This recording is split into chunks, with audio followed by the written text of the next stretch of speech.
अस्सलाम वालेकुम। मैं हूं आपका होस्ट शाकिर कुरैशी और आप देख रहे हैं अपना favourite YouTube channel view point. आज हम आपके साथ शेयर करेंगे एक गुड न्यूज़ और गुड न्यूज़ है ग्वादर इंटरनेशनल एयरपोर्ट से रिलेटेड।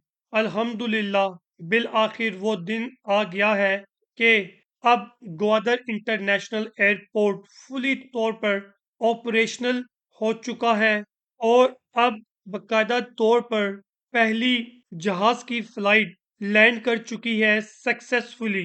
मैं समझता हूँ कि ये एक बहुत बड़ी कामयाबी है। ग्वादर इंटरनेशनल एयरपोर्ट सी पैक के तहत बना है और ये एयरपोर्ट चाइना ने पाकिस्तान को गिफ्ट किया है।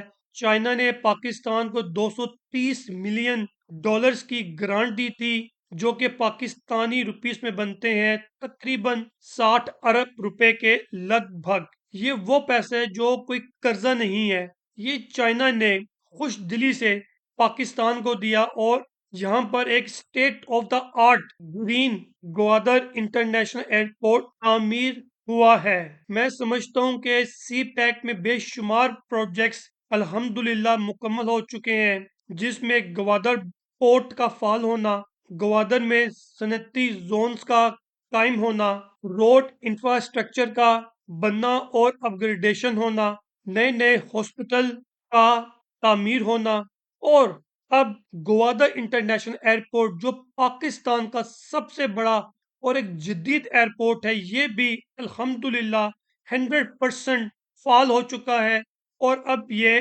फुली ऑपरेशनल भी है। अब ग्वादर इंटरनेशनल एयरपोर्ट पर पहली फ्लाइट कामयाबी से लैंड कर गई है। ये फ्लाइट कराची से ग्वादर आई है जो कि पीआईए की फ्लाइट थी। ये एयरपोर्ट 4,300 एकड़ पर मुहित होने की वजह से ये पाकिस्तान का सबसे बड़ा एयरपोर्ट है एरिया वाइज। इस पर फिलहाल सालाना पैसेंजर मुसाफिर हैंडल करने की जो कैपेसिटी है वो तकरीबन 4 लाख है और इसे कुछ अरसे तक 16 लाख तक बढ़ाया जा सकता है और इस पर जो रनवे बनाया गया है वो 12,000 फुट तवील है और 250 फुट चौड़ा है।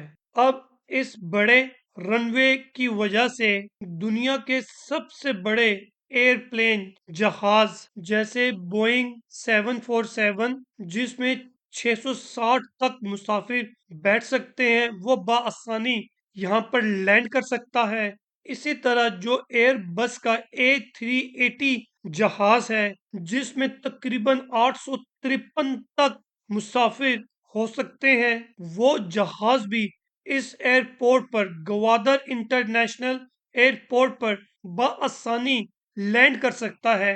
फिलहाल तो ग्वादर में इतनी कोई कमर्शियल एक्टिविटीज नहीं या वहां पर इतनी आबादी नहीं कि यहाँ पर इतने मुसाफिर आए।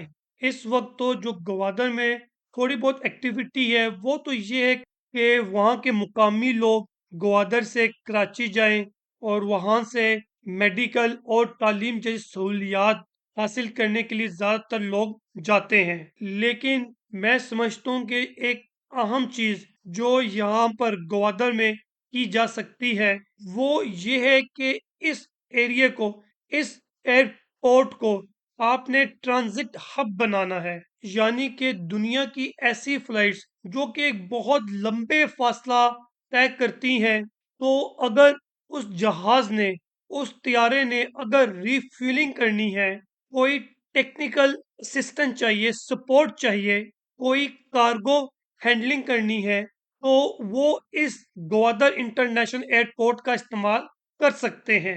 अब जो ये रूट है जहां पर ये शानदार एयरपोर्ट तामीर किया गया है, इस रूट पर तकरीबन हर रोज 260 इंटरनेशनल फ्लाइट गुजरती हैं। यानी कि जो गल्फ ऑफ ओमान है इस पर से 260 इंटरनेशनल एयरलाइन एक दूसरे मुल्कों के दरमियान गुजर के जाती हैं। तो उनमें से कम तकरीबन 50 एयरलाइंस ऐसी हैं जो ग्वादर के इर्द गिर्द ट्रांजिट करती हैं। कोई सहूलियात लेने के लिए ओमान उतरती हैं, कोई दुबई, कोई अबू धाबी और कोई आगे। आप यकीन जानिए कि अगर इस इंटरनेशनल एयरपोर्ट को हम प्रॉपर इसकी मार्केटिंग करें, इसकी ब्रांडिंग करें, तो फिर ये हो सकता है कि हम कुछ इंटरनेशनल फ्लाइट्स यहाँ लाने में कामयाब हो जाएं, मुख्तलिफ सर्विसेज की मद में।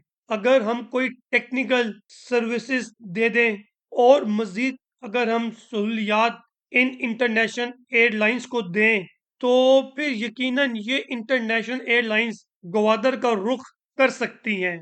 माहिरीन का तो कहना ये भी है कि अगर हमने ये एयरपोर्ट प्रॉपर मार्केट ना किया, तो यहाँ पर मुसाफिरों की तादाद कम होने की वजह से ये एयरपोर्ट एक वाइट एलिफेंट, सफेद हाथी भी साबित हो सकता है। बिल्कुल उसी तरह जिस तरह श्रीलंका ने एक इंटरनेशनल एयरपोर्ट बनाया था चाइना की मदद से, और यकीन जानिए कि ये एयरपोर्ट श्रीलंका का एयरपोर्ट एक सफेद हाथी बन चुका है।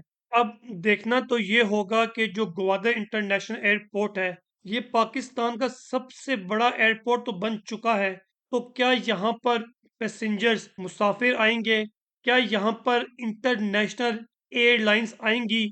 वगरना तो इसकी जो ऑपरेशनल एंड मेंटेनेंस कॉस्ट है, उसका खर्चा ही कई करोड़ों अरबों में चला जाएगा। अभी तो बदकिस्मती ये है कि हम पिछले 22 सालों में ग्वादर को कोई मुनासिब दर्जे का शहर, सिटी भी नहीं बना सके। और इसी के साथ जो ग्वादर की बाकी मुल्क के साथ जो रोड कनेक्टिविटीज है, वो भी अभी मुकम्मल नहीं हो सकी।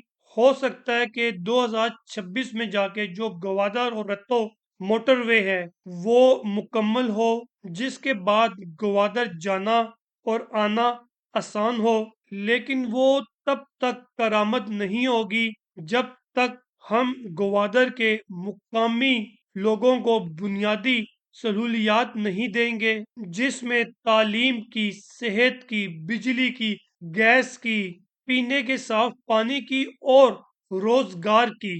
अगर ये चीजें हम उनको दें, तो कोई बहुत बड़ी आबादी नहीं है ग्वादर की, जस्ट 2 लाख है। तो फिर ये लोग इस तरक्की के सफर में हमारे साथी बनेंगे और वहां पर रोजमर्रा के एहतजाज रुकेंगे और फिर एक इकोनॉमिक एक्टिविटी का पहिया चलेगा, रियल एस्टेट की मार्केट उठेगी, लोगों को रोजगार मिलेंगे और ग्वादर के साथ साथ पूरा पाकिस्तान तरक्की की राहों पर गामजन होगा।